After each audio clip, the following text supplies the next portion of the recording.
Hi everyone and welcome back to Football is Fun, the show where we talk about and watch the best things out of the football world right now, and maybe some outside the football world as well, which we're gonna take a look at today. Let's roll! Alright, so this guy, Pique, sorry for the pronunciation, I'm not Spanish. It may sound like I'm Spanish, but I am not. He's had quite a year. Back in June the 4th, 2022, he and probably the music and football world's maybe hardest Latina divorced. Yep, this stupid idiot divorced Shakira. And Pique, that stupid motherfucker, was rumored to be having an affair with another woman. And Shakira said, "There is a place in hell reserved for women who don't support other women," in reference to Pique's new girlfriend Clara Chia. That's harsh, I love it. I keep him on his toes. I want him to think that anything's possible depending on behavior.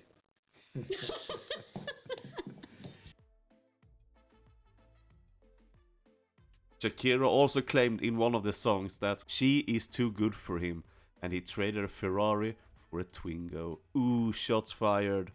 Doesn't Zlatan have a quote like that?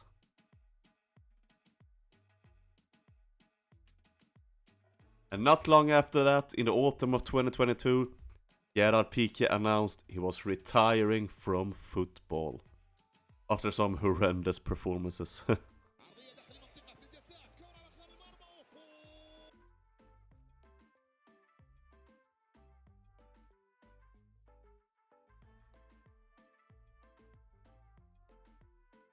I know what you're thinking, is this just some fucking The Sun gossip show? No, it's absolutely not. I just want to cover this story. I don't know why, I'm just interested in it.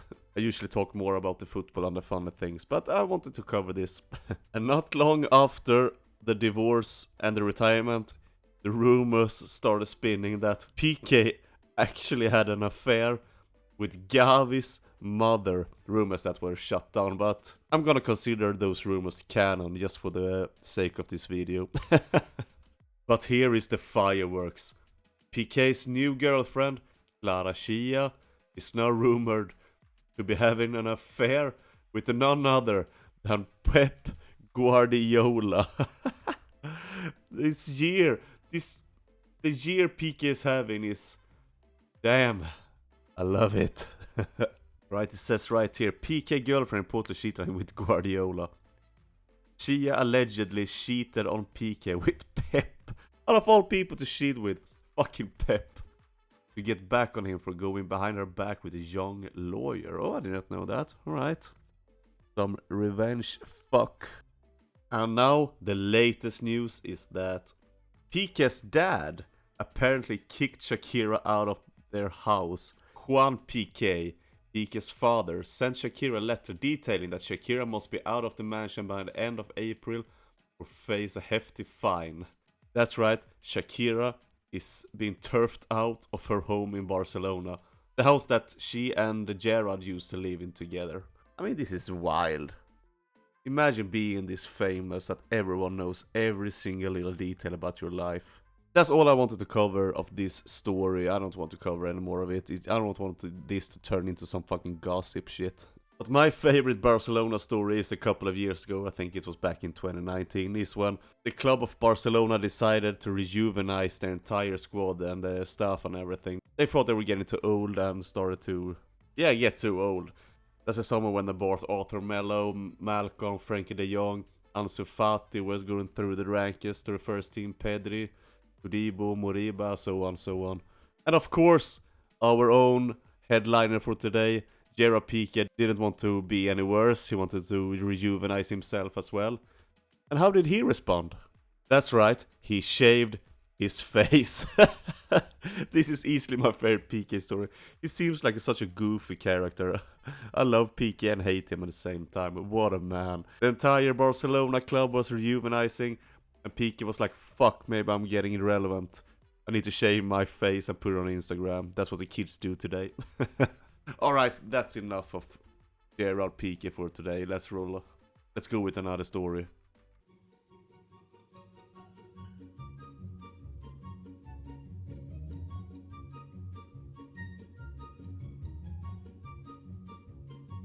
Alright, let's talk about Chelsea Football Club. And they had an interesting year as well. Since the arrival of the new owner, American Todd Bowley, things have happened over at the Blues headquarters. They fired Thomas Tuchel and replaced him with Brighton's Graham Potter.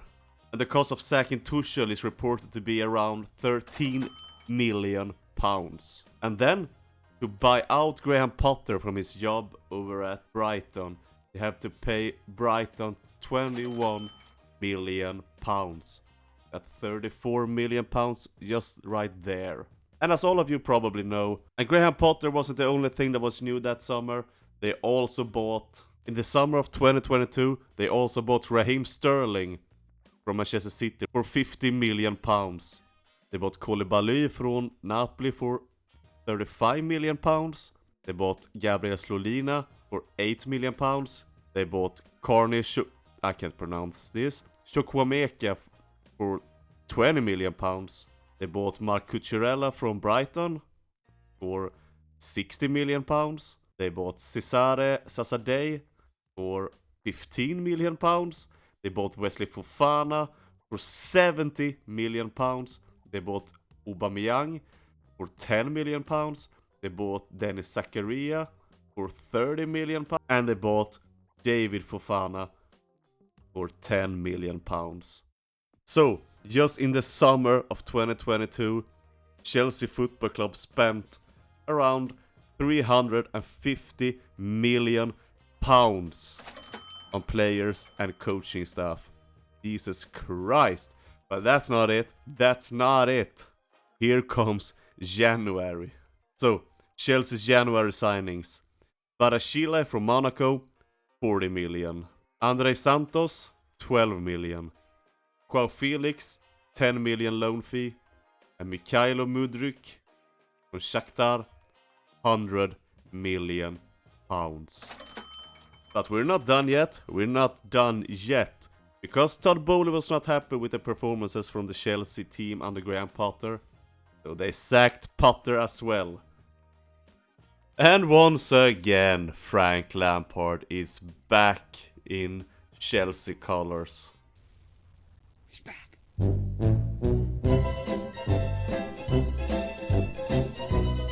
He's slowly becoming Chelsea's bitch whenever they're in trouble. They bring him in, sack him, bring him back in, sack him. Poor Frankie, man, he loves Chelsea, but Chelsea is doing him dirty. And the cost to sacking Graham Potter added up to £13 million. Adding all these, Chelsea have spent £512 million on player and coaching staff this season. I'm probably missing some because according to Forbes, Chelsea have spent $950 million, which is around 800 million British pounds. So where has all this money got them? That's right. It got them sitting comfortably at 11th place with 39 points in 29 games, with 1 negative goal in goal difference. Let that sink in. You could fucking save an entire country's GMP with all that money. But no, Chelsea Football Club, Todd Bowley's pumping those dollars. Sit mid-table in the Premier League with Fulham, Brentford, Aston Villa, Brighton ahead of them.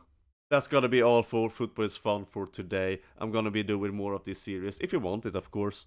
Thank you so much for watching. Bye bye, hej då, hej, hej hej, hej då.